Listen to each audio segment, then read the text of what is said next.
just to welcome you to this meeting and appreciate you for coming in on time. I know we have a number of competing interests for our time, but I think the fact that you've chosen to be here shows that you have an interest in the discussion that's going to go on in this room. My name is Henry Chen. I'm the Programs Director at CARA. For you, those of you who are coming for the first time or hearing CARA for the first time, it's the Kenya Alliance of Resident Associations. And we are a membership organization with members across the country, and we talk about issues of access to public service delivery. And our interest is to ensure that you as the taxpayer and as the resident of this country, you are able to get services to the level that you expect. And most importantly, you are able to engage with the government in a more constructive way so that you become part of the solution as opposed to being part of the problem. But I think for today, specifically, our agenda and our interest is on the issue of urban planning and transportation. People talking about uncontrolled development, people talking about traffic issues, and just people looking at the issue of how their property are losing value because of structures coming up left, right, and center. And this boils down to issues of planning. So CARA, in partnership with CSUD, Center for Sustainable Urban Development, at the Arts Institute of Columbia University, we have come together just to put together this discussion, but most critically to see how can we be able to come up with issues and ideas and agenda that can inform the planning of this city.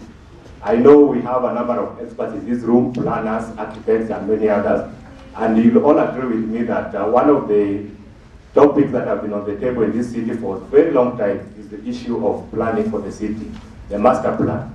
And as residents of this city, we definitely have a stake, we definitely have a say, and we must be able to articulate our issues in a manner that will be able to constructively inform the whole process.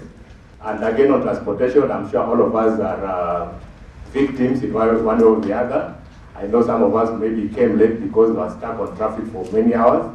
And this has been something that has been there on this city for a very long time. How do we ensure that our transportation system is efficient and does not waste a lot of man-hour of people who stay in this city? Before I sit down, I just want to recognize Jackie Klopp. Jackie has been very instrumental in a number of things in this city. She's from the Center for Sustainable Urban Development at Columbia University. So ladies and gentlemen, having said all that, I think I beg to sit down and ask Jackie just to make a brief opening remarks before we go to our presentations. Jackie, please. My name, as Henry said, is Jackie Klopp. I am a research scholar at the Center for Sustainable Urban Development at Columbia University in New York City, another big city that actually has been growing a lot over the last while. I have been involved with my colleagues and my fantastic Kenyan partners for almost a decade in this wonderful city of yours, looking very deeply at urban planning and policy issues. Through that time, I've come across incredible talent, people with very creative ideas about the city, whether in residents associations or in professional associations, and also at the universities. I think in many cities in the world, including my own, New York City, there is an active attempt by cities to cultivate links with residents associations, think tanks, and universities. In my city, we have a program called Town and Gown, where the city actually invites students, academics, to come, share data, share ideas, and develop solutions. So I think one of the really untapped resources for this city is the intellectual and creative resources of its people. So I hope that this is a networking opportunity for you. I hope you feel really free. I hope you make connections that will last beyond this meeting. And I'm hoping we will be able to continue these kinds of dialogues together and exchanging ideas, especially with CARA. Everybody knows a lot of money is coming into the city for transportation projects. Often the projects, you find out about them after there are already bulldozers on the streets. Now, we know historically in cities like mine that transportation projects have enormous impacts on the way people experience the city, whether they can walk freely, whether they can move around, whether in fact there's less traffic. And yet a lot of times the transportation projects are not embedded within a planning and consultative process. It is now considered best practice for land use planning and transportation, for example, to be done together. A city like Singapore, which is well known for its excellent planning, actually has land use and transportation authorities to get it in one body. And frankly, sometimes you can fix transportation projects problems by dealing more with land use. For example, providing services in areas that don't have them so that people don't have to travel. Everyone jokes in Nairobi when the school kids are out, it's much better for traffic. Thank you again, and please enjoy yourselves and make some very good connections today. Thanks. Dr. Esho, it's my pleasure to invite you up here. I'm very passionate about involving people or residents in the planning of their cities. After all, they are the real planners in their day-to-day activities. A city in Africa is not necessarily an African city. So it only becomes an African city if really it has been authored by the people who live in that city. Now, I think planning is like a constitutional-making process. Now, when it comes to planning, we tended to treat it as if it's not a process that that concerns the residents of the city for which we are planning. And we tended to rely so much on outside, let's say, consultants to plan the city for us. The question is, do they get it? Do they, at the end of the day, how appropriate are the outputs or solutions that propose for our cities? For those of you who love literature, I would say Umofia coin. How do you respond? Or in the specific context of the things fall apart, the Gugu impersonates ancestral spirits of the Igbo peoples of Umofia village. The Gugu are a little more than masqueraders. They constitute an important symbol of the undivided or unbroken completeness of and stability of the Igbo culture.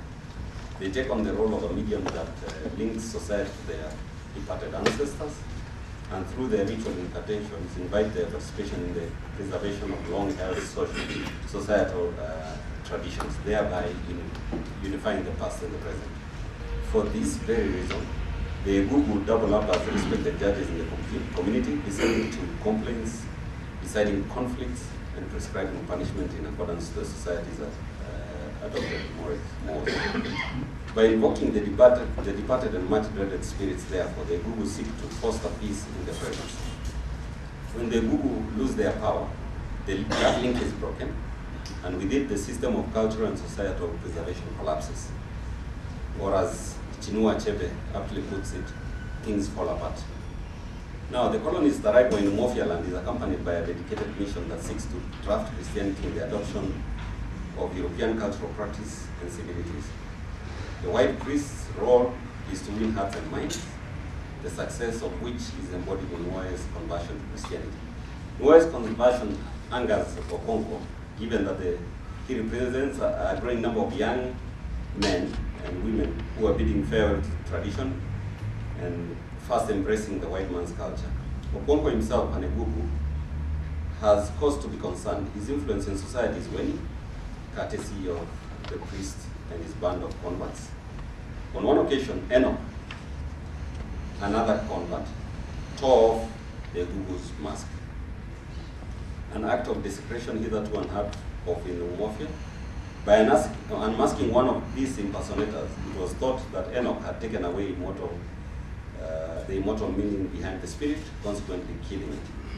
In the coming days, months, and years, the back-facing system of Egugus was slowly replaced by a futuristic one of heavenly courts, institutionalized through the judicial framework of the colony schools. Achebe equates Okonkwo's demise and that of his fellow Egugus to the felling of the giant Heropolis. The masks have lost their symbolism, and with it, the influence they exerted upon the people of Mafia. And things fell apart in the Mafia. Why do I speak of masks and spirits?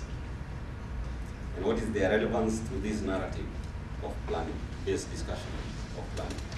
Joseph Slaughter, while reviewing Marjorie Oluther's book, Coming to Birth in 2004, explores this relationship relating the latter work, master plans in post-colonial Kenya. He revisits the constitution-making process in Britain just before the granting of independence to Kenya in 1963. The motion then grappled with the appropriateness of institutional forms and colonial patrimony as orienting references in charting the future of a new independent Kenya. Among such forms are colonial-era urbanization blueprints, of which the urban planners and colonial Nairobi, for instance, foretold the time when this will become the plan of the citizen of Nairobi.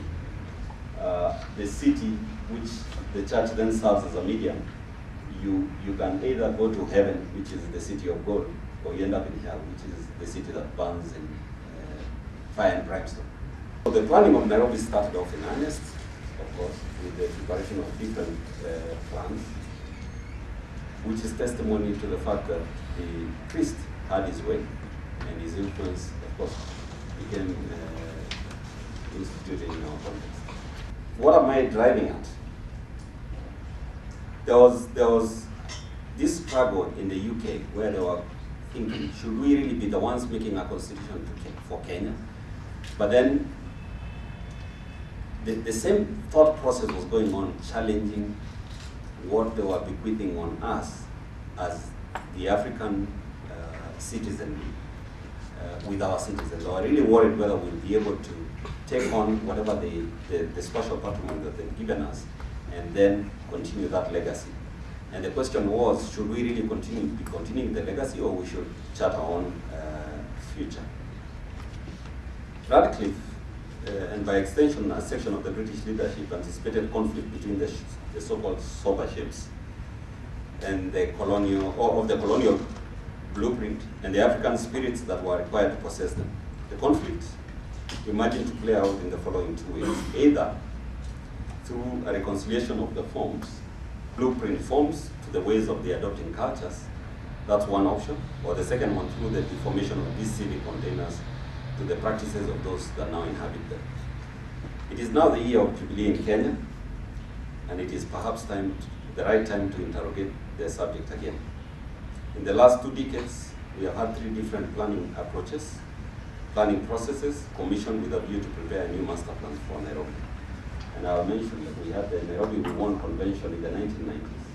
We have had the spatial planning competition for the Nairobi metropolitan area in 2008, which ended, I think, in 2010.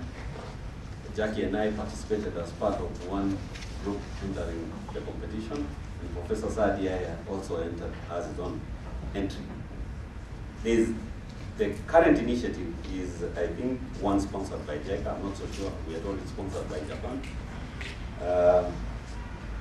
The question is, to what extent are all these processes and the outputs owned by the citizens of Nairobi? Steve Magic Mwangi, if you remember him, the late, had to ask himself this question: the emerging tale of 2 cities, which vindicated Radcliffe's prediction regarding what will become of the colonial master plans. The informal sector, where the majority of people are engaged. Up to this point, nobody is confronting that question of 90% of the city's residents engaging in small-scale activities and meeting the demands, the daily demands of Nairobi's residents, but we don't think about them in terms of providing space for them. The city, in my opinion, has continued again to entertain visitations from masked men, this time from the Far East. I think there is not so much consultation, because if there was, then I would have heard about it. We have seen other towns coming, okay, like Tatu City, which we are all aware. It was just put out there. We don't know what it is or how they arrived at it. What complicates matters is it's on land that has no people. So it is assumed that it's response to a need by Nairobi residents for this kind of environments. We have Konza Technology City, and my friend over there is here. In infrastructure, we've also had a lot of new infrastructure projects that Jack was talking about. I think the next presenter is going to talk about it. But we have, I don't know, when planners say Thika Road is not a good project, many people think we are anti-infrastructure. We are not anti-infrastructure. All we simply say is these projects first need to be subjected to a very rigorous process, consultative process, so that we say we are aware of what impacts they are going to have on our neighborhoods. There's another sinister project that is coming soon, and that is to build an elevated highway between Nyayo Stadium, Westlands. What impact that will have on the city. Consider we have Uhuru Park on one way, which is a place where people go to relax. You want more pollution over that park, or you want the traffic theme so that it can become more environmentally friendly as a place to go.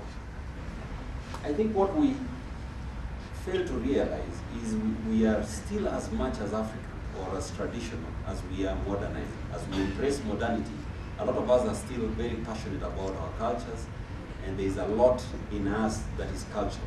You can never really become anything else other than what you are and what you are brought up to be. Look at our leaders, the new Egugus.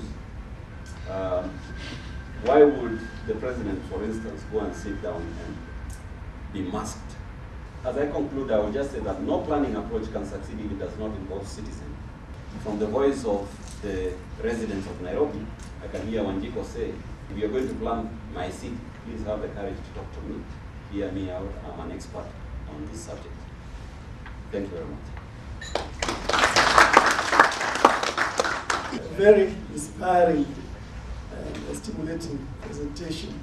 So the fact that he has celebrated our African authenticity and he has respected culture is very important, and this is something which needs to be carried forward again when we revisit the planning of Nairobi. I also like what he called the reconciliation of forms. Now when you talk of form, that is, should the city, for example, stretch all the way from Nairobi to Naivasha in one linear form, or should it be a curve or a boomerang from, say, Thika up to Ngong? I remember in the 1970s, a young architect called Ras Menezes.